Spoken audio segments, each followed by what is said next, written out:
A los juiciosos que trajeron su Biblia, alístela ahí, pero vamos a tener aquí un minutico para orar. Acompáñenme en una oración, cierre sus ojos. Señor, yo te doy gracias por esta mañana, Espíritu Santo. Gracias por tu presencia que está presente, vive, eficaz hoy, eficiente acá, efectiva. Tu presencia, Espíritu Santo, es lo que nos inspira, lo que nos alimenta. Eres tú, Espíritu Santo, el que nos guía a toda verdad. Eres tú, Espíritu Santo, el que nos confronta, el que abre nuestro corazón como una cirugía y saca aquellas piedritas, aquellas cosas, impurezas, y cierra con una perfección tal que nuestro corazón queda perfecto, mejor que nuevo. Yo te doy gracias, Espíritu Santo, porque vamos a meditar en tu palabra. Y creemos que cada vez que tu palabra es expuesta, hay un poder liberador en nuestras vidas, que nos hace crecer y que nos hace ver aquellas cosas que quizás pueden estar mal en nuestro corazón y que tienen que ser cambiadas. Por favor, Espíritu Santo, sé tú hablando, que sean tus ideas, tus pensamientos. Que seas tú, Espíritu Santo, tocando cada corazón, cada vida, cada mente, quitando todo argumento y poniendo, amado Dios, tu hermosa palabra en nuestro corazón, en el nombre de Jesús. Amén. Bueno, el título de esta mañana se llama Una fe intencional. Una fe intencional. Y siempre hago la campaña de la Biblia de papel. Y esta mañana decía algo que siempre he pensado y lo voy a volver a repetir. Yo hoy ya podría vivir sin la Biblia de papel. Hoy, yo. Pero mis hijos no. Mis nietos no. Las nuevas generaciones no. Y por eso estoy siempre a favor de que no pensemos en nosotros. Yo podría hoy hacer mi tiempo con Dios todos los días sin necesidad de la cartilla del TCD, sin escribir ahí. Pero mis hijos necesitan ver a su papá escribiendo un diario devocional. Mis hijos y mis nietos necesitan ver a su papá cantándole a Dios, así sea con voz de tarro. Mis hijos necesitan ver a su papá subrayando su Biblia de papel. Si no, el día de mañana ellos van a crecer. Yo con Sofi siento que estoy a 3 años. Para mí es una meta. Cuando ella llegue a los 9, a su preadolescencia y su cerebro haga clic, porque está psicológicamente comprobado, que ella a los 9, ella ya no va a creer todo lo que yo digo. Hoy ella cree todo lo que yo digo. Y le digo, Sofi, esto es así. Ella dice, sí, papito. Sofi, esto no es así. Sí, papito. Pero a los 9, ella va a decir, ¿sabes qué, papá? Yo quiero pensar mejor lo que tú me has enseñado. Así es que yo sé que tengo 3 años para trabajar con ella, con ese corazón. Y por eso sé la importancia de que la Biblia de papel sea un principio que ella aprenda. Estoy feliz. Hace 8 días, alguien muy especial acá de nuestra familia Renuevo, mi hija se enamoró de una Biblia en el lunch. Y no voy a hacer la cuña. Ella se enamoró de una Biblia. Y por su forma de ser, adivine cuál le gustó. La más cara, la más morada posible, la más colorida. Y cuando ella nos dijo un día, papá, yo quiero esa Biblia, yo le dije, mi amor, vamos a pedirle a Papito Dios que Él te la dé. Vamos a orar. Siempre que yo no le puedo dar algo a mi hija, le estoy enseñando ese principio. Filipenses 4:12. Sé vivir con casi nada, con todo lo necesario. Y hace 8 días vino alguien y se la regaló. Ella salió hace 8 días con su Biblia y estuvo toda la semana con su Biblia, y hoy llegó con su Biblia para arriba y para abajo y está feliz con su Biblia. Y yo bendigo la vida de esa familia tan especial que utiliza los recursos que Dios les ha dado para bendecir a otros. Y animo a la iglesia que cuando a veces usted ve a niños o jóvenes por ahí en el lounge, y también hay personas que muchas veces no tengo una Biblia de papel, pues ahí es donde usted tiene la oportunidad de sacar 9,000 o 15,000 o 20,000 y decir, mira, yo te bendigo con esto. Y es el mejor regalo que usted puede darle a alguien, la palabra. Así es que el título del mensaje hoy es Una fe intencional. Y vamos a leer en Lucas capítulo 5, Lucas capítulo 5. Lucas capítulo 5, 17 al 26. Y dice Lucas 5, 17 al 26. Cierto día, mientras Jesús enseñaba, algunos fariseos y maestros de la ley religiosa estaban sentados cerca. Al parecer, esos hombres habían llegado de todas las aldeas de Galilea y Judea y también de Jerusalén. Y el poder sanador del Señor estaba presente con fuerza en Jesús. Unos hombres llegaron cargando a un paralítico en una camilla. Trataron de llevarlo dentro a donde estaba Jesús, pero no pudieron acercarse a él debido a la multitud. Entonces subieron al techo, quitaron algunas tejas, luego bajaron al enfermo en su camilla hasta ponerlo en medio de la multitud justo frente a Jesús. Al ver la fe de ellos, Jesús le dijo al hombre: tus pecados son perdonados. Entonces los fariseos y los maestros de la ley religiosa decían para sí: ¿quién se cree que es? Es una blasfemia. Solo Dios puede perdonar pecados. Jesús supo lo que pensaban, así que les preguntó: ¿por qué cuestionan eso en su corazón? ¿Qué es más fácil decir: tus pecados son perdonados, o ponte de pie y camina? Así que les demostraré que el Hijo del Hombre tiene autoridad en la tierra para perdonar pecados. Entonces Jesús miró al paralítico y dijo: ponte de pie, toma tu camilla y vete a tu casa. Al instante, delante de todos, el hombre se levantó de un salto, tomó su camilla y se fue a su casa alabando a Dios. El asombro se apoderó de todos y quedaron pasmados y alababan a Dios exclamando: hoy hemos visto cosas maravillosas. Y vamos a recrear un poco esta escena. Vamos a recrear un poco este pasaje donde dice que habían unos hombres que estaban cargando a alguien en una camilla. Y ahí dice que estas personas estaban llevándolo y estaban tratando de entrarlo donde Jesús estaba.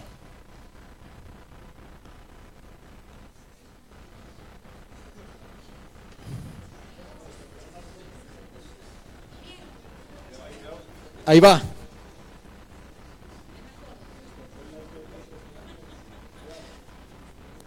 Y el paralítico no podía mover ni un dedo, no podía mover un pie, el paralítico no sentía nada. Y ellos estaban tratando de llevar a este hombre hasta el frente de Jesús. Jesús les dice que estaba en una casa, ahorita vamos a mirar cuál casa.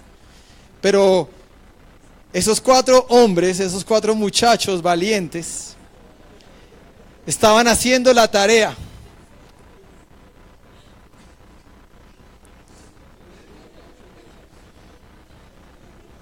Y vamos a poner a ese paralítico justo aquí al frente.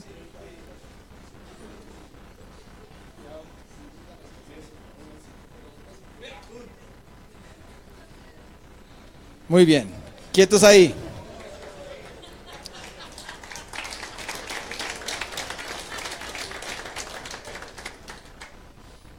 Y vamos a pensar en varias cosas hoy. ¿Por qué lo hicimos? Porque quiero que su mente se recree en la escena.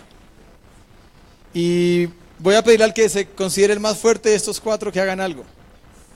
¿Cuál de los 4 puede cargar a este hombre solo en la camilla? ¿Manuel? ¿Lo quieres intentar? A ver, inténtalo. De la camilla, a ver cómo harías. ¿Qué harías para cargarlo solito?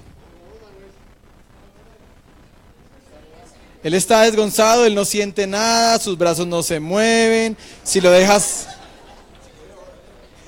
Ok, o sea que una persona no podía. 2. Ok, él no siente nada.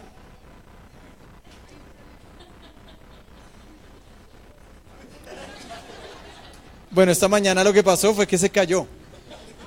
Cuando lo alzaron, la tabla traqueó y casi se cae. Muy bien, gracias. Démosle un aplauso. Déjenme la camilla acá, por favor. Déjenme aquí la camilla, eso, pónmela ahí. Vamos a hacer ahorita algo con ella. Este episodio se cuenta en los 3 evangelios sinópticos. Hay 3 evangelios que se llaman los sinópticos. ¿Cuáles son los sinópticos? Mateo, Marcos y Lucas. Mateo predicó o escribió su evangelio pensando en los judíos y pensando en que tenía que decir a los judíos: Cristo es rey.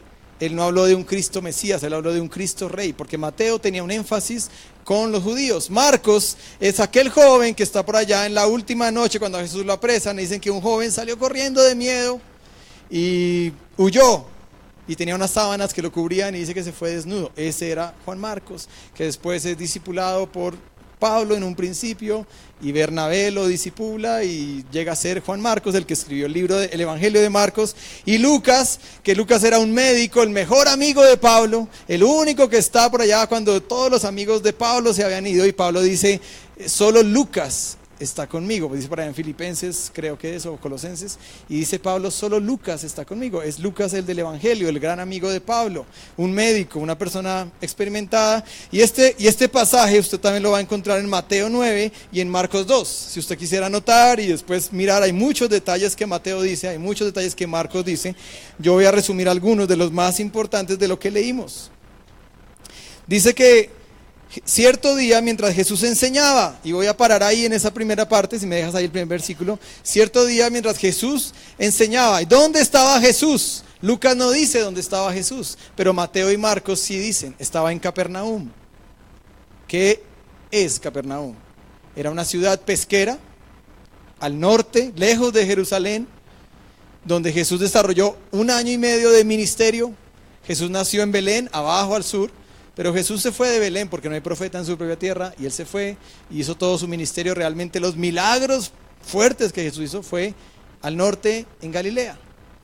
Cuando Jesús dice a sus discípulos, ya es tiempo de que el Hijo del Hombre muera, es cuando él regresa a Jerusalén, está 1 semana y muere.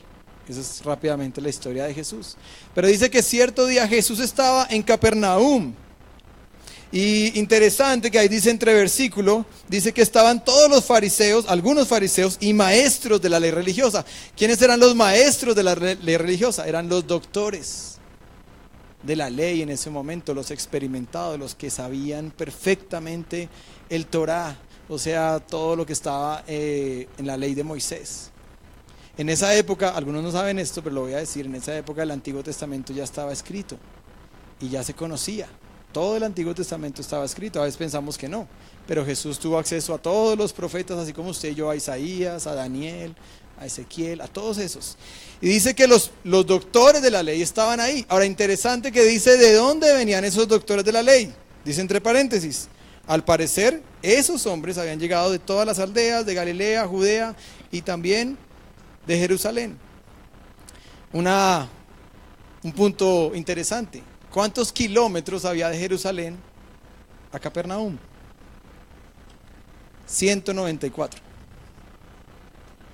Y en esa época no había charter, no había Viva Colombia, no había Wingo, no había EasyFly, no había Low Cost, no habían carros, no habían avenidas. Bueno, habían algunas avenidas pavimentadas, que por eso se cree que Jesús vino en esa época. Cuando uno mira la historia dice, ¿por qué Jesús vino en esa época? Porque las vías del Imperio Romano ya estaban construidas y se necesitaba que el evangelio corriera rápidamente.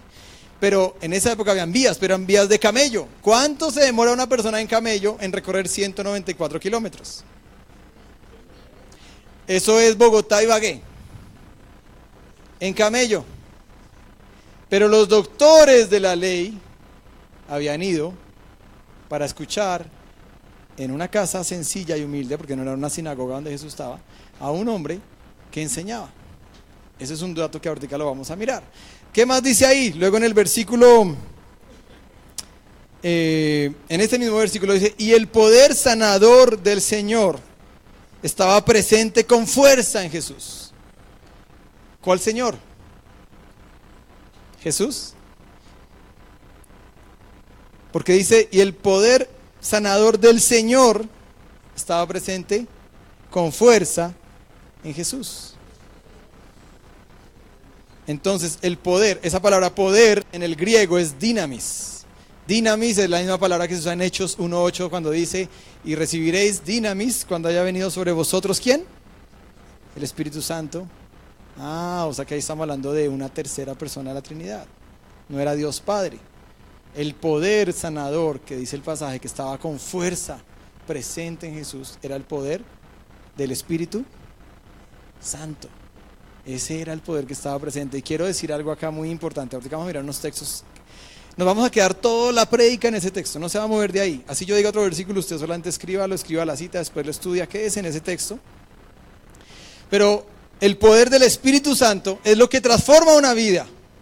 Si tú hoy estás con problemas de pecado, de pensamientos, de hábitos, que tú dices, jamás voy a poder vencer esto, yo quiero decirte que es porque no has conocido con fuerza el poder del Espíritu Santo.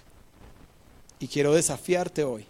Y quiero mostrarte, ahí voltea la página para atrás, en Lucas capítulo 3. En Lucas capítulo 3, el versículo 21 y 22. Y dice, cierto día en que las multitudes se bautizaban, Jesús mismo fue bautizado, y mientras él oraba, los cielos se abrieron, y el Espíritu Santo, en forma visible, descendió sobre él como una paloma, y una voz dijo desde el cielo, tú eres mi hijo muy amado, y me das gran gozo. ¿Quién descendió sobre Cristo? Pero no ha venido el Pentecostés. El Pentecostés vino en Hechos, 52 días después de que Jesús murió, pero se llama Pente de 50. ¿Por qué Jesús recibió el Espíritu Santo? ¿Sabe por qué? Porque sin Él no podía hacer la obra que tenía que hacer. Porque el Espíritu Santo es el que te da el poder. Y te voy a mostrar ahí en Lucas 4:1. Lucas ahí seguidito, Lucas 4:1 dice, entonces Jesús, ¿qué? Lleno del Espíritu Santo. O sea que Jesús tuvo un Pentecostés diferente. En el bautismo, Él recibió el Espíritu Santo. Interesante que dice que en forma de paloma. Y uno siempre dice, en forma de paloma. Entonces todo el mundo dice, porque es que la paloma es la paz. ¿Sí? ¿Usted piensa eso? Algunos están diciendo que esta semana, el jueves, llega la paz a Colombia. Pero la paz comienza aquí, adentro, ¿verdad? ¿Y por qué dice que una paloma? ¿Cómo? ¿Usted ha tratado de perseguir una paloma? Mis hijos les encanta perseguir palomas. Cuando vamos a Usaquén o cuando vamos a cualquier lado hay palomas y Juan José sale corriendo y las benditas palomas salen huyendo. ¿Sabe por qué? Porque el Espíritu Santo es una persona tan sensible que sus actitudes, las suyas y las mías, lo hemos hecho huir muchas veces. Y por eso no somos llenos del Espíritu, porque nuestras actitudes o nuestros pensamientos o nuestra forma de vivir lo ahuyenta. Es una paloma frágil, sensible, se va. Versículo 4, capítulo 4, ahí abajito en el versículo 14. Mire lo que dice. Entonces Jesús regresó a Galilea, ¿cómo? Lleno del poder del Espíritu Santo. ¿A dónde regresó? A Galilea. ¿Dónde queda este pasaje del paralítico? En Galilea, en Capernaum, que queda dentro de Galilea. Capernaum es una ciudad, Galilea es el estado o el departamento, ¿sí? Las noticias, dice ahí, acerca de él corrieron rápidamente por toda la región. Y dice, enseñaba con frecuencia en las sinagogas y todos lo elogiaban. ¿Verdad? Y mentira al mismo tiempo.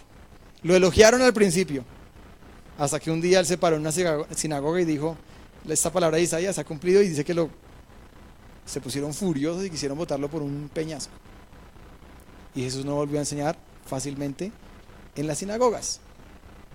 Así es que lo que yo quiero aquí marcar es que cuando dice que el poder sanador del Señor estaba presente con fuerza en Jesús, es decirte y es animarte a que tengas una íntima comunión con el Espíritu Santo. Y es muy diferente, y ahorita tuve la oportunidad de estar en Quito hace 2 semanas y tuve un profesor impresionante, para mí el top 1 de todos los profesores con los que yo he estudiado teología. Ahorita en noviembre 17 me gradúo, así es que voy a quedar graduado en teología.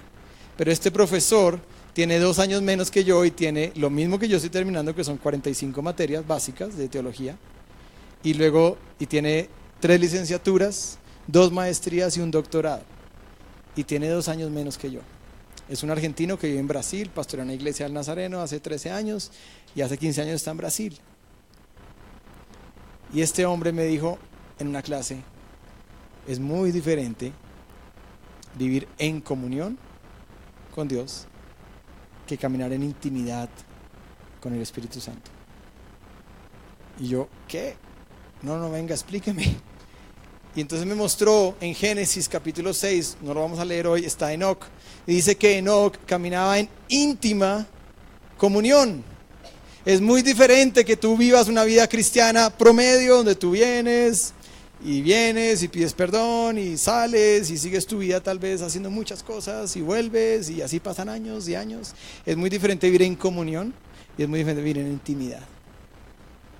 Y de hecho él dijo una palabra que me dejó así, todavía la tengo presente, así es como si estuviera ahí en esa clase, donde él dijo, por eso es que cuando Jesús dice que en ese tiempo, cuando llegue el juicio, muchos van a decir, Señor, Señor, pero en tu nombre echamos fuera demonios.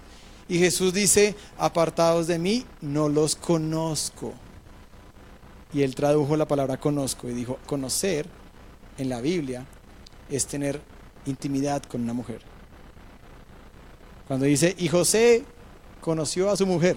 ¿Se han leído en Reina Valera, los que somos Reina Valera todavía? En NTV ya dice, y José tuvo relaciones sexuales. Pero cuando dice Jesús en ese pasaje, no los conozco, es porque le está diciendo, nunca tuvimos intimidad. Sí, tú ibas a la iglesia, hacías muchas cosas, pero no tuvimos intimidad. Y la invitación hoy es a que tu vida pase a un nivel mayor de intimidad. Ese poder era el que estaba Jesús con el paralítico y toda la historia que ya representamos. Así es que yo te animo a que ese poder esté presente en tu vida. Y quiero ir a meditar en 4 actitudes. Te voy a mostrar primero, no sé si aquí esto, ponme porfa la primera gráfica. Gracias, a ver si esto está aquí prendido. Sí, muy bien. Miren, esta era Capernaum, tal cual. Es un dibujo muy cercano. Es una ciudad pesquera. ¿Sí ven ahí el mar? Ahora, Jesús estaba en esta casa. Voy a ponerlo a este lado. Jesús estaba en esta casa. La Biblia no dice exactamente en qué casa era. Pero en Marcos hay algunos pasajes que cronológicamente dictan que es la casa de Pedro. Y en Marcos 1:29 dice que Jesús había cruzado al otro lado del mar de Galilea, aquí está la costa, y Jesús había cruzado al otro lado, y aquí dice que él regresó a casa. Y cuando dice que regresó a casa es porque Jesús vivió ahí. En inglés esa parte dice que él regresó at home. Y cuando dice home, no es una casa, es donde él vivía, es su hogar. Así es que Jesús vivía en esta casa. En Marcos dice que la casa estaba llena de visitas porque Jesús había regresado. Y estaba llena de visitas hasta el punto en que nadie podía entrar y Jesús estaba en esta casa. O sea que Pedro vivía ¿a cuántas cuadras del mar? Como a una cuadra del mar vivía Pedro. En este mar de Galilea fue donde Pedro caminó sobre las aguas. En este mar de Galilea fue donde Jesús calmó la tempestad. En ese mar de Galilea es donde él después, cuando resucita, le dice a Pedro, ¿me amas? ¿Me amas? ¿Me amas? Fue en ese lugar que para Jesús fue un centro histórico estratégico. Ahí desarrolló todo su ministerio. Datos curiosos, en esta casa y en esta ciudad, Jesús escoge a 5 de sus 12. A los más íntimos, a los más cercanos. ¿A quién escogió Jesús? A Juan, su discípulo amado. Después escogió a Pedro y escogió a Santiago, Jacobito, mi hijo. Escogió a Santiago, escogió a Andrés, que era hermano de Pedro, y escogió a Mateo, que era el publicano. Pero ustedes se dan cuenta, esos 5, todos tienen cartas en el Nuevo Testamento. ¿Y sabe yo qué pienso? Eran los parceros de Jesús, porque en esa casa vivieron 1 año y medio viendo tantos milagros, conociendo tanto a Jesús, que esos 5 hombres, Mateo, Pedro, Andrés, Santiago y Juan, pudieron escribir esos libros con tanta certeza de lo que estaban escribiendo, que no era un Dios teórico, era un Dios práctico, real, una persona que conocían tanto. Vamos a ir al versículo 20. El versículo 20 dice que ellos llegaron, yo les voy contando, ustedes ya lo vieron que hicieron estos muchachos, encontraron que había mucha gente, se subieron al techo, quitaron algunas tejas y luego bajaron al enfermo en su camilla hasta ponerlo en medio de justo frente a Jesús. Pero el versículo 20 dice una palabra muy importante: al ver la fe de ellos. Y ahí está en rojo, en las pantallas. Al ver la fe de ellos. ¿La fe de quién? Pero Jesús nunca hacía eso. Jesús siempre que sanaba a alguien le decía, ¿sabe qué? Tu fe te ha salvado. Tu fe te ha hecho perdonado. Tu fe. Pero en este pasaje muy interesante dice, es al ver la fe de quiénes. ¿Qué significa eso para mi vida? Que mi fe puede hacer que otros sean salvos. Puede hacer, no significa que mi fe salva a otros, es muy diferente. Hechos dice, cree en el Señor Jesucristo y serás salvo tú y tu casa. Y algunos han creído, bueno, entonces mis hijos ya son salvos por default. No, falso, esa es la mala interpretación de ese versículo. Lo que dice ese versículo es que si usted es un cristiano verdadero y usted está en su casa con incrédulos, su papá no es creyente, su mamá no cree, sus hijos no creen, el hecho de que usted brille va a ser propicio, va a ser más fácil, va a ser hay más probabilidad de que los de su casa se conviertan. Eso es lo que quiere decir la interpretación correcta, pero muchas veces decimos, no, yo sé que mis hijos son salvos porque la Biblia dice que creen en el Señor Jesucristo y será salvo tú y tu casa. No, la salvación es personal. Cada quien aquí, todos los que estamos sentados un día tenemos que decidir, yo quiero o no quiero. Pero dice aquí en este pasaje que al ver la fe de ellos, y voy a hacer aquí unas preguntas. A ver, Jay, ¿por qué Jesús sabía que ellos tenían fe?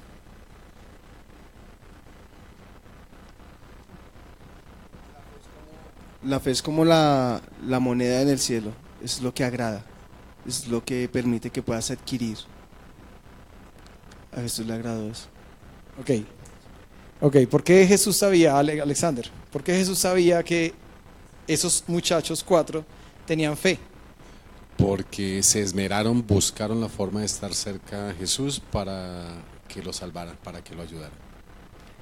Bueno, en el Nuevo Testamento, los judíos creían esto, y aquí va un tema que a veces es difícil de entender. Los judíos creían en una teología moral de causa y efecto. ¿Qué significa eso en palabras colombianas? Significa que los judíos decían, si alguien está enfermo, es porque pecó. Si alguien está enfermo, es porque sus papás pecaron. Y lo impresionante de este pasaje es que Jesús, cuando ve al joven que lo ponen ahí, ¡puf! Jesús no le dice, levántate y anda. Jesús, ¿qué le dice? ¿Por qué? ¿Por qué Jesús le dijo, tus pecados te son perdonados?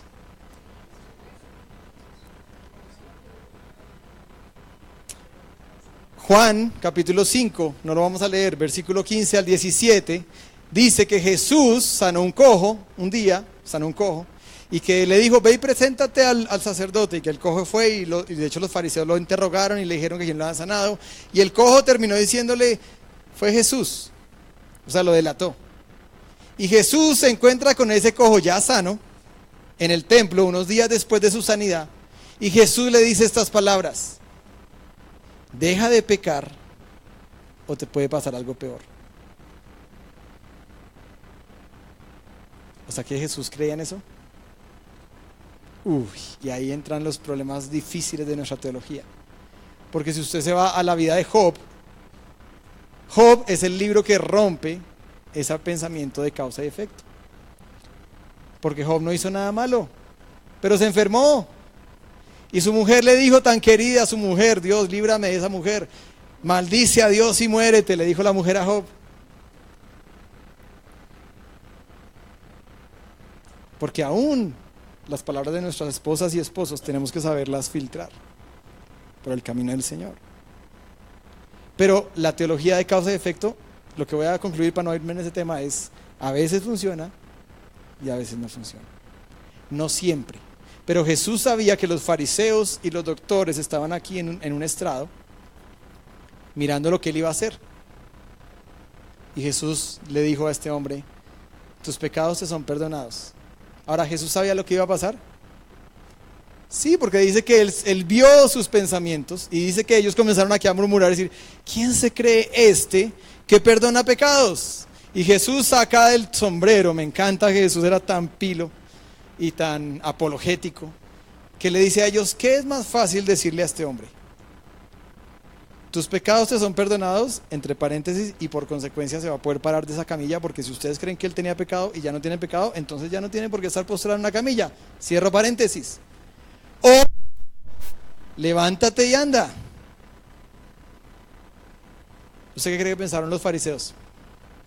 Es más fácil decirle, tus pecados te son perdonados, porque ellos no tenían el poder, el dinamis del Espíritu Santo para decir, levántate y anda. Nosotros también podemos decirle eso y se va a levantar. ¿Usted sería capaz de tener un paralítico acá y decirle, en el nombre de Jesús, levántate y anda?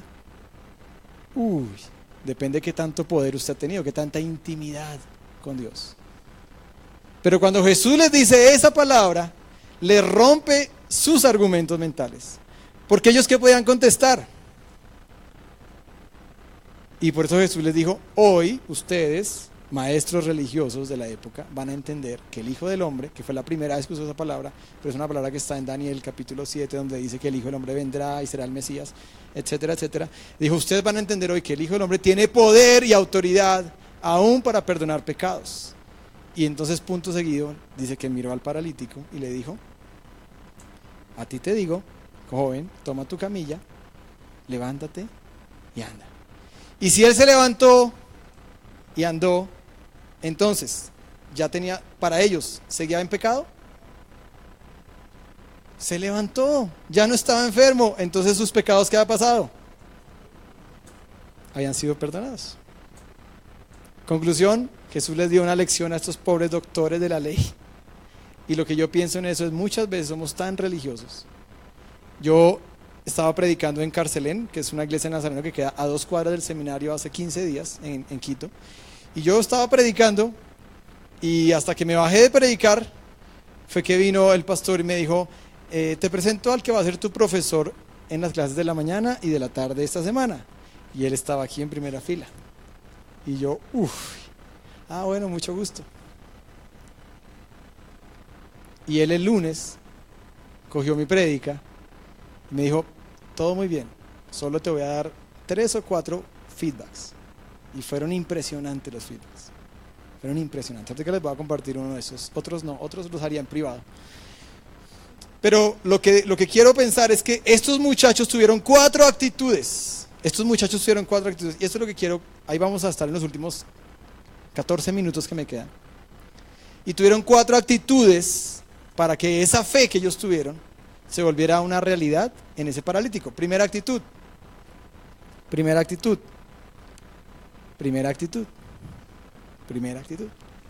El poder del equipo. Como lo dijimos, ¿hubiera podido uno solo levantar al paralítico? No. 2, se les hubiera caído. Ponme por favor otra vez la gráfica de la casa. Imagínense, las escaleras por donde ellos se subieron fueron estas escaleras, mírelas, ¿sí las ve? Esas no tenían ascensor, ¿cierto? Era el sol, el calor de un día al lado del mar, a 1 cuadra del mar, la humedad, la ropa pegada. Y ellos dicen que cogieron al paralítico en la camilla y lo subieron por estas escaleras. Pero eso no es todo. Miren, aquí llegaron a una primera terraza. Pero ellos realmente lo que hicieron fue que se subieron a esta terraza, a este techo. Y me encanta pensar en este punto del poder del equipo, que eran 4. Y yo digo, ahora, Lucas no dice que eran 4, pero Mateo y Marcos sí dice que eran 4. Y entonces yo voy a decir algo que me imagino en mi mente, que no es artesana, pero es casi artesana, porque crecí con artesanas. Y es que, ¿por qué 4? Entonces yo digo, por los 4 temperamentos. Esos 4 muchachos, cada uno tenía su temperamento. Y yo imagino uno calculando y diciendo, ellos calcularon exactamente cuál teja tenían que quitar para caer exactamente al frente de Jesús. Y me imagino a mi papi, guardiancito, hermoso, calculando y midiendo y diciendo, no, miren, no, por aquí no, espérense, yo traigo el metro. El metro era la herramienta preferida en mi casa cuando yo era un niño. El metro para mi papá es el metro. Recuerdo un día que tenía que dibujar un caballo para dibujo artístico y yo soy pésimo dibujante. Entonces le dije al ingeniero Becerra, papi, necesito dibujar un caballo en un octavo. La verdad, yo después dije, no, la próxima vez lo dibujo yo. Duramos como 8 horas dibujando el pobre caballo. El primero hizo una cuadrícula en todo el octavo de cartulina.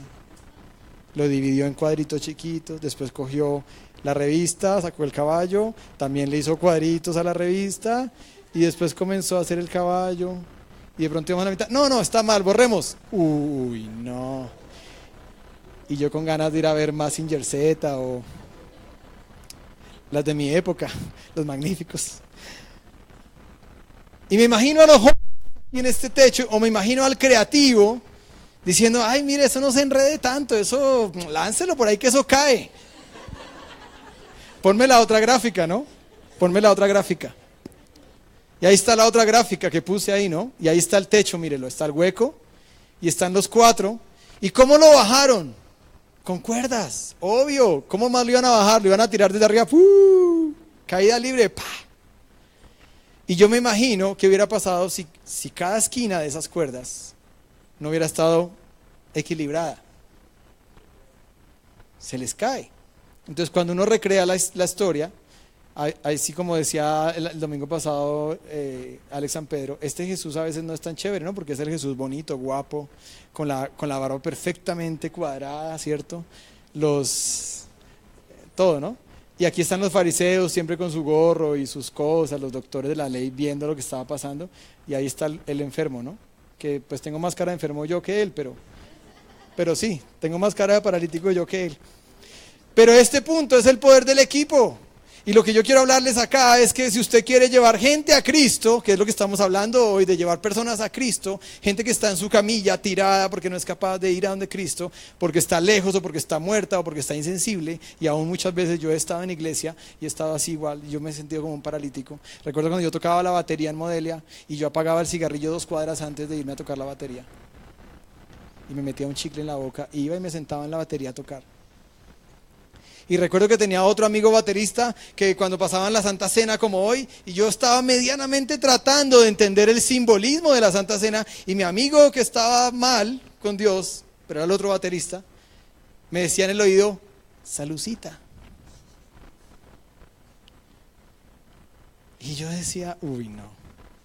Así es que yo por mucho tiempo me sentí como ese paralítico, incapaz de ir ante Jesús, incapaz de tener poder, incapaz de pararme, incapaz de enseñar, incapaz de ser un modelo, incapaz de decirle a alguien, yo te puedo guiar a los caminos de Dios, incapaz de todo. Pero hoy le doy gracias a Dios porque eso fue una experiencia impresionante. Recuerdo que mi pastor hoy, en esa época, era el director de ese grupo de alabanza. Y me acuerdo que mi pastor decía, nos vamos para Cali, nos subíamos todos en una loop 9 horas y nos íbamos a tocar a Cali. Yo recuerdo esas escenas, yo tenía por ahí 15 años. Pero recuerdo que yo lo hacía con un hueco en mi ser. Y el poder del equipo es el que uno tiene que entender que para llevar personas a Cristo, yo no puedo solo. Necesito de otros que cuando yo me canse digan, venga. Que cuando yo me desanime diga, vamos. Cuando yo vea esa escalera y diga, uy, esa escalera está muy larga, digan, podemos.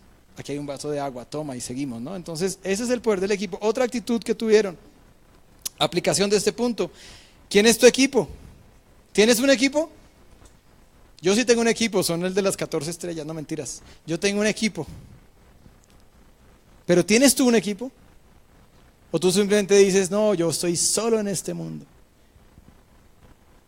Yo tengo un equipazo. Mire, esta mujer, yo hoy me levanté muy temprano, anoche me acosté muy tarde. Tengo unos vecinos que están en el mismo piso que yo.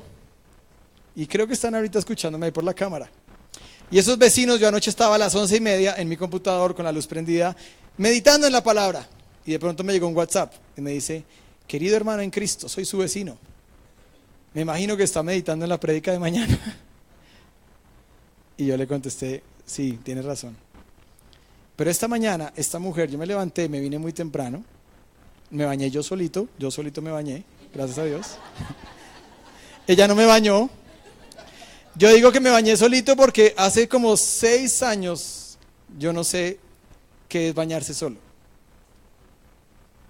Hasta hoy o hasta algunos domingos. Hoy fue uno de esos. Siempre que yo estoy en el baño, escucho la voz de mi mujer que me dice, ya te paso a Santi. Ya te paso a Juanjo. Esa es la vida, ¿no? Pero esta mujer esta mañana, yo vine rápido, estuve aquí temprano y ella llegó aquí a las 8:30. Ella le dio desayuno a los 3, los bañó a los 3, los vistió a los 3, se vistió ella solita. Y vino. Y yo no podría estar aquí parado si no tuviera el equipo. ¿Se imagina a mi esposa diciéndome a las 7:30, tú no te vas? Tú me ayudas a hacer desayuno, me ayudas a bañarlos, me importa 5, lo que sea. Es el poder del equipo. Cuando hay equipo hay conquista. Cuando no hay equipo no hay avance, no hay estrategia, no hay nada. Segunda actitud, me quedan 6 minutos, vamos a correr. Pensaron más en su amigo que en ellos. Pensaron más en su amigo que en ellos. Ahora, ¿por qué sabemos que él era un amigo de ellos? ¿Por qué sabemos que era alguien conocido? ¿O no era conocido? Por sentido común. Usted cogería la camilla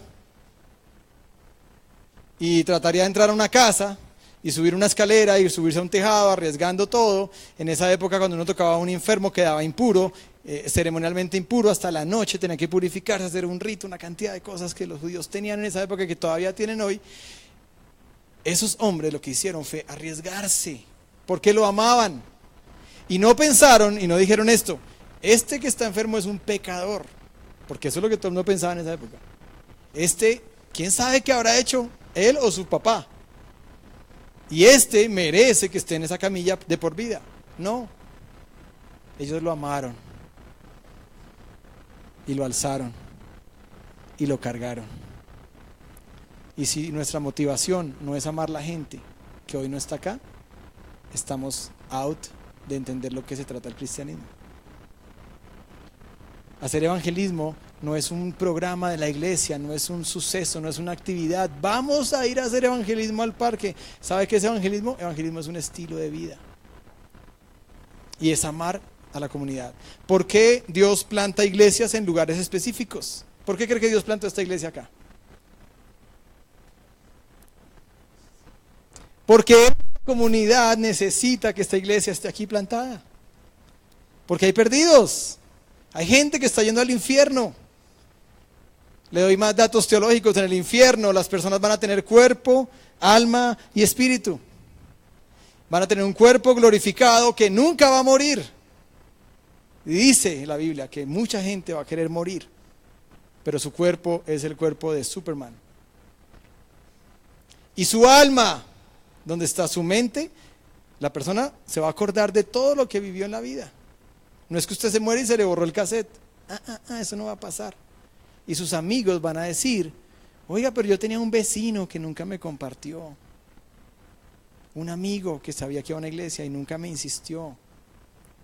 Y va a tener emociones, o sea que usted va a sentir llanto, dice. Cuando dice que será el llanto y el crujir de dientes, para que haya crujir de dientes y llanto es porque tiene que haber ¿qué?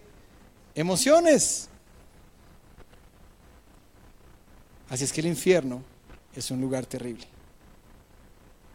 Es un lugar terrible. Cuando uno piensa eso, es cuando uno dice: yo no puedo seguir viviendo mi vida tan egoísta, tan centrado en mí, sin amar al vecino del lado, sin compartirle a la persona con la que yo trabajo, al empleado o al socio o al partner. No puedo vivir así porque sería el más egoísta, sería el más anticristiano en no entender que esa persona se va a ir a un infierno y que va a estar lejos del Señor Jesús. Tercera actitud: tenían la meta clara y definida, y puse la, porque mucha gente puede decir: yo tengo una meta, pero usted no puede tener una meta en cuanto al evangelismo. Usted tiene que tener la meta. ¿Cuál es la meta? Ser como Cristo. Aquí decimos mucho eso, ¿no? Tenemos que ser como Cristo. Claro, somos cristianos, Cristos pequeños.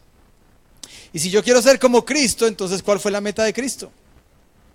¿Cuál fue la meta de Cristo? ¿Morir en una cruz? La meta de Cristo fue salvarnos. ¿De qué? Del infierno, de la separación eterna. De eso se trata Génesis, Apocalipsis.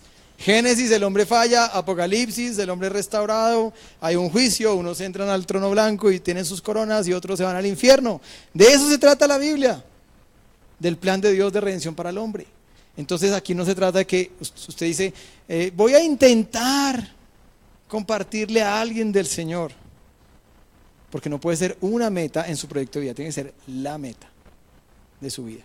Estos hombres tenían la meta clara. ¿Cuál era la meta de ellos? Ellos dijeron esto: hemos visto a un hombre que sana. Porque si usted mira los capítulos de para atrás, llevaba 2 capítulos Jesús sanando endemoniados, haciendo de todo milagros. Y ellos conocieron la fama y dijeron, si nuestro amigo lo podemos poner delante de este hombre, estamos seguros que nuestro amigo va a ser sano. Yo oro y visualizo mi casa, que sea un lugar donde mis vecinos lleguen a estar delante de Jesús y aceptarlo. Yo oro para que mi casa sea el lugar donde mis vecinos van a conocer de Cristo. Y yo estoy haciendo un poco de esfuerzo. Todavía me falta mucho. Con mi esposa nos ponemos metas y retos, pero yo quiero que usted hoy piense que tiene que ser la meta de su vida. Una vez dice, bueno, voy a estudiar una carrera y la meta de mi vida es tener plata. Chévere, la meta de mi vida es tener un trabajo, la meta de mi vida es, y la meta. Y nos ponemos muchas metas. Pero ¿cuál es la meta principal de un cristiano? Ser como Cristo. ¿Y cuál es la meta de Cristo? Salvar al perdido. Entonces, por deducción semántica, si yo quiero ser como Cristo, tengo que tener su meta. Y si yo tengo su meta, tengo que salvar al perdido. Eso es lo que tenemos que hacer. Cuarta actitud que tuvieron ellos. Cuarta actitud. Superaron los obstáculos. ¿Cuáles obstáculos tenían?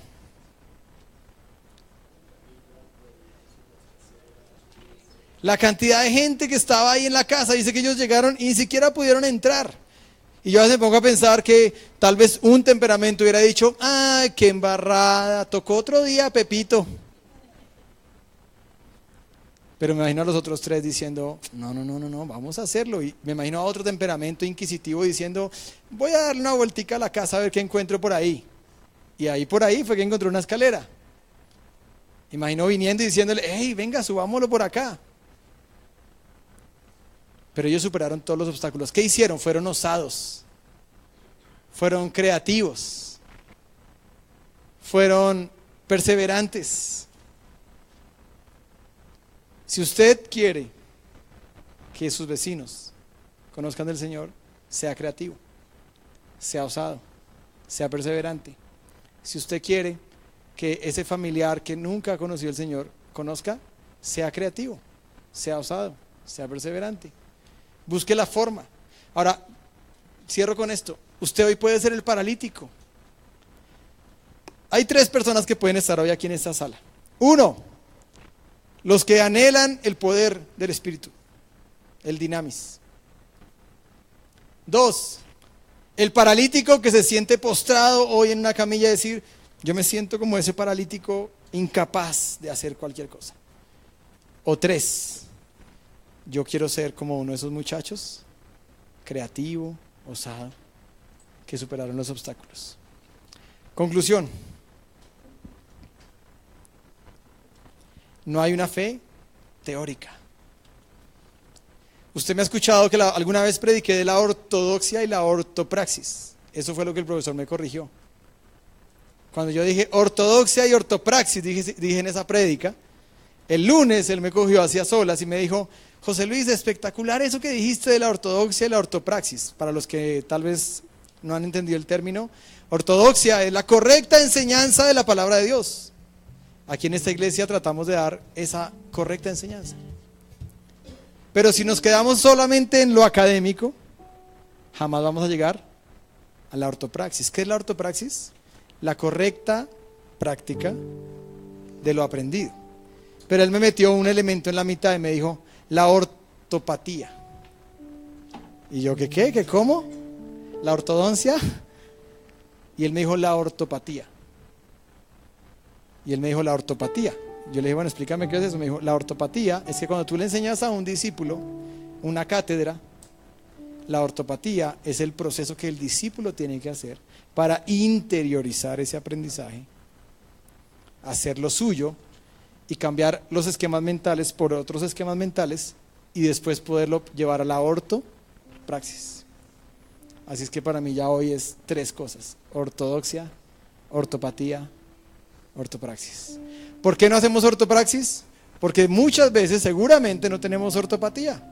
Hemos ido a muchos cursos, hemos tomado cualquier cantidad de cursos, pero no los hemos interiorizado y no hemos permitido que esos cursos hagan un cambio de esquema mental.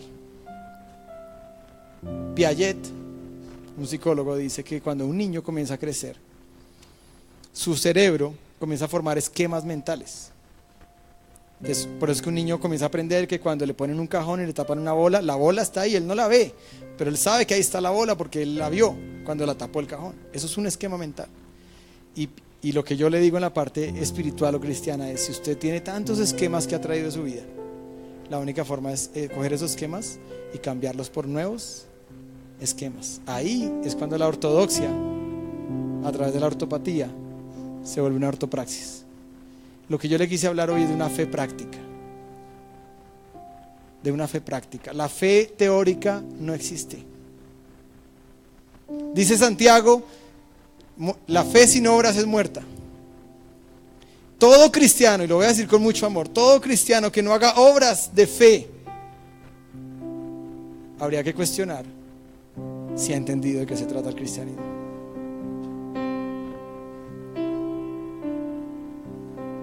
Jesús le dijo a este hombre, tus pecados te son perdonados primero, y después los sanó físicamente. En otros casos Jesús primero sanaba la herida emocional y después daba la parte espiritual. Realmente, como que yo pienso, el orden, deje que Dios lo guíe, el Espíritu Santo lo guíe. Pero si su vecino necesita algo de usted tiene que estar ahí para servirle. Me encantó, y cierro con esto, mis vecinos hoy están en Santa Marta, Jota, Diana y Nico. Y ellos se fueron, y cuando se fueron me llamó Jota en la noche en el aeropuerto y me dice, José Luis, mira, nos estamos yendo, quería despedirme primero. Y yo, uy, qué bonito, el vecino se está despidiendo. Segundo, me dijo, ¿sabes qué? Se me olvidó cerrar el registro del gas. ¿Tú me puedes hacer el favor de cerrar el registro del gas? Y yo me sentí feliz, porque yo dije, eso es lo que un cristiano tiene que hacer, servir a la comunidad. Pero ¿cuántas veces como vecinos hemos tenido necesidades y uno no le dice a nadie? Es más, a mí me enseñaron, cuando usted se va de viaje, mijito, nunca le diga a nadie que usted se va de viaje en su conjunto, porque de pronto lo roban. Pero a veces somos tan egoístas, indiferentes. Lo que pasó en Houston estos días, qué duro ver que las iglesias se demoran en reaccionar. Manu me mandó un video en estos días en Facebook, en Barcelona, todo lo que pasó en Barcelona, que las bombas y todo eso. ¿Y sabe qué pasó? Y yo digo, ¿dónde está la iglesia cristiana ahí en Barcelona? ¿Sabe qué tuvo que hacer? Venir cristianos de otros países ayudar en Barcelona. Y yo a veces digo, ¿y dónde está la iglesia de Barcelona? ¿Sabe por qué pasa eso? Porque estamos tan lejos de la ortopraxis. Somos cristianos de domingo. Aún yo me meto ahí. Y yo le he dicho al Señor estos últimos 2 años, rompe mi molde. Todos los días le digo, rómpelo, quítame el temor, quítame eso de que yo no puedo saludar a mi vecino, quítame eso de que yo no puedo ir y golpear la puerta de mi vecino y tener un detalle con él. Quítame eso de que yo no puedo decirle a los que están en mi conjunto una palabra de amor. Por favor, y yo se lo he pedido al Señor. Cierro con esta frase. En estos días con mi esposa hemos pensado en una palabra rema para nosotros. En estos meses que estamos viendo tantos cambios y tantas aventuras. Y es que cuando Hernán Cortés llegó a México a tierras mexicanas de España, Hernán Cortés dice la historia que él llegó y quemó los barcos apenas llegó. Y sus tripulantes le dijeron: pero capitán, ¿usted por qué está quemando los barcos? Y ese es un eslogan, lo que yo voy a decir. Hernán Cortés les dijo: ¿conquistamos o morimos? Y yo le dije a mi esposa: ¿te gusta esa frase? Ella me dijo: sí, me gusta. Ah, bueno, un racional comienza ya a procesar. ¿Conquistamos o morimos? Espíritu de conquista. Espíritu de conquista no es nada más que fe práctica, no es nada más que ortopraxis, no es nada más que usted se disponga a dejar de pensar tanto para adentro y pensar más para afuera. Eso es todo. ¿Es difícil? Sí, es dificilísimo, se los confieso. Hay días en los que llegan personas que no queremos que pronto en la casa estén, estamos cansados, no, pero queremos dormir. Pero a veces yo pienso: soy más pastor con mis vecinos que en la iglesia. Tengo que ser más pastor con ellos. Aquí en la iglesia tengo que ser menos pastor. Tengo que ser más pastor allá afuera. Eso es entender lo que es llevar a un paralítico ante Jesús. Cierre sus ojos, pónganse en pie. Señor, yo te doy gracias. Gracias por tu palabra, gracias por tu amor. Gracias porque tú nos ministras, porque tú nos levantas, Espíritu Santo, porque tú nos haces caminar. Y yo te pido, Espíritu Santo, que esta palabra de la fe práctica, no la fe teórica, Señor, ese espíritu de conquista que tuvieron estos 4 hombres jóvenes, seguramente amigos de este paralítico enfermo. Oh, ¿cuántos paralíticos o enfermos podemos tener en nuestras oficinas, en el trabajo, en el vecindario, en los parques que nos rodean? ¿Cuántos? Y nosotros hemos estado mirando para adentro, hemos estado pensando: qué gran preocupación tengo yo hoy por mi trabajo, por mis cosas, por mis proyectos, pero mis vecinos están muriendo. Y yo te pido, amado Dios, que si hoy hay alguien acá que se siente como un paralítico, capaz de mover, capaz de levantar un brazo, capaz de mover una pierna, yo quiero pedirte que tú levantes tu mano. Yo quiero orar por ti y yo quiero desatar en ti vida. Así como estaba el poder presente en Jesús, yo quiero hoy decirte: este poder, aún después de 2000 años, tú puedes hoy experimentar un milagro sobrenatural. Y si tú te sientes hoy como ese paralítico, levanta tu mano y dile: Señor, yo me siento como ese paralítico. Yo me siento incapaz de hacerlo por mis fuerzas. Me siento cansado, me siento desorientado, me siento agobiado, me siento deprimido. Mis emociones ya ni siquiera las puedo controlar. Y yo te pido, Espíritu Santo, en el nombre de Jesús, tú eres el mismo ayer, el mismo hoy, el mismo poder a ese paralítico. Es el que está hoy aquí presente. Y yo pido por cada mano que hoy se levanta, por cada persona que hoy está diciendo: aquí está mi mano, diciendo: te necesito, Jesús, te necesito, Espíritu Santo. No puedo, estoy postrado por años, o por meses, o por semanas, pero hoy, tu palabra, vengo a ti y te digo: Señor, sana mis pecados, sana mi vida, sana todo mi ser. Quita esas emociones que no han sido controladas por ti, Espíritu Santo. Quita esos pensamientos de derrota, de ruina, de frustración, esos pensamientos que me llevan a decirme: tú no eres capaz o tú no puedes. Hoy entregamos esa carga. Y hay un segundo llamado que yo quiero hacer. El temor de compartir la palabra a alguien.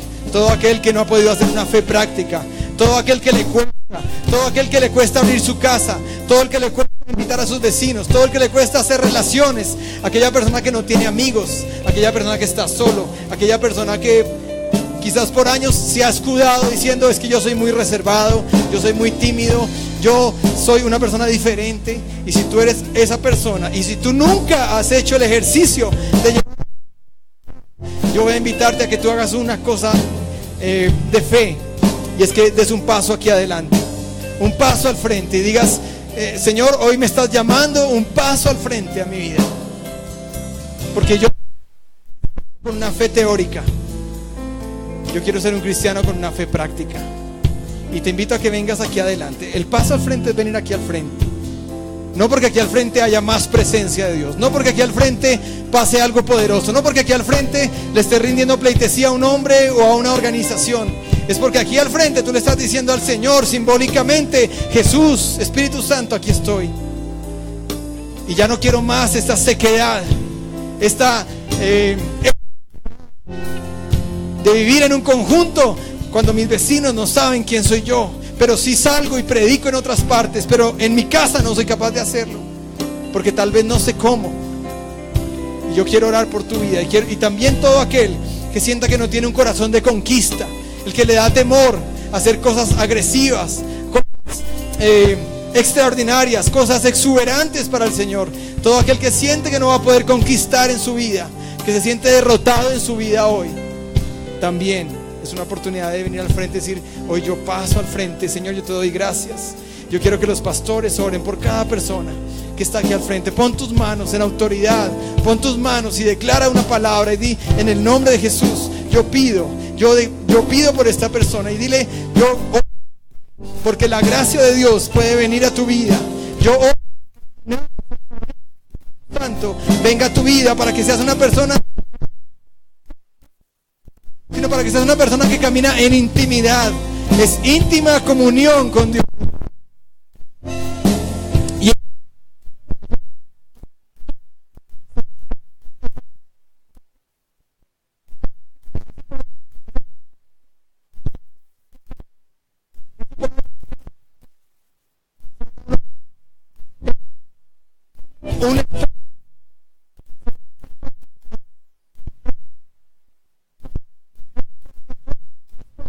se habla una mujer sumisa.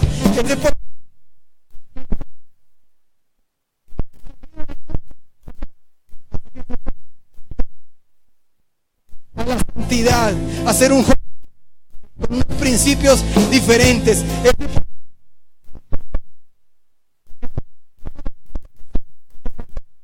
Ese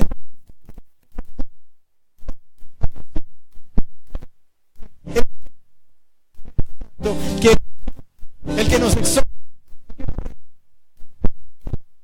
el que nos muestra, el que nos da discernimiento, el que nos muestra cosas que no van pasando y nos las muestra. Ese poder, Espíritu Santo, el que imparte, es ese poder el que hace que mi vida de pecado quede atrás. Es ese poder el que hace que el viejo hombre quede totalmente sepultado atrás. Ese poder es el que hace que mi vida religiosa se vuelva una vida avivada. Es ese poder.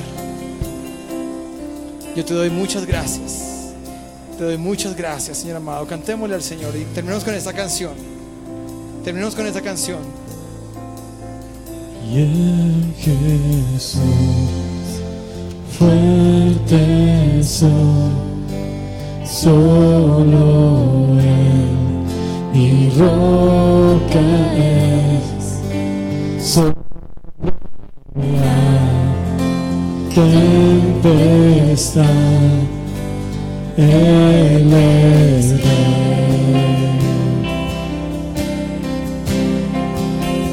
Y en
Señor, te damos muchas gracias. Yo oro hoy por toda persona que esté enferma en este lugar. En el nombre de Jesús declaramos sanidad, sanidad física. En el nombre de Jesús, toda herida, todo dolor, toda dolencia, todo quebranto de salud, hoy declaramos que por tus llagas fuimos nosotros curados y que en la cruz llevaste nuestras enfermedades y que eres nuestro médico de médico, aquel cirujano al que podemos ir confiadamente y decir, tú eres mi cirujano, por favor, cura mi herida, cura mi dolor, cura mi dolencia, Señor. También pido por aquellos que esta semana están decidiendo cosas financieras, asuntos, deudas, tienen reuniones que confrontar o enfrentar. Señor, que el dinero no nos esclavice, que el dinero no nos deprima, que el dinero no haga mella en nuestro corazón. Tú eres nuestro proveedor y yo declaro que tú eres el proveedor del renuevo, amado Dios, de cada persona, de cada familia. Tú eres el que trae la alacena. Tú eres, amado Dios. Y declaramos que es una iglesia que te ama y que tú eres, Espíritu Santo, el que gobierna esta iglesia. En el nombre de Jesús. Amén. Por favor, le invito a que vaya al lounge a tomarse un cafecito colombiano, el mejor café del mundo. Una aromática. Comparta con el que está a su lado, dele un abrazo. Hay una galletica también para usted ahí en el lounge. Hay materiales que usted puede llevar, así es que lo invito a que comparta un tiempo muy especial esta mañana y muchas bendiciones.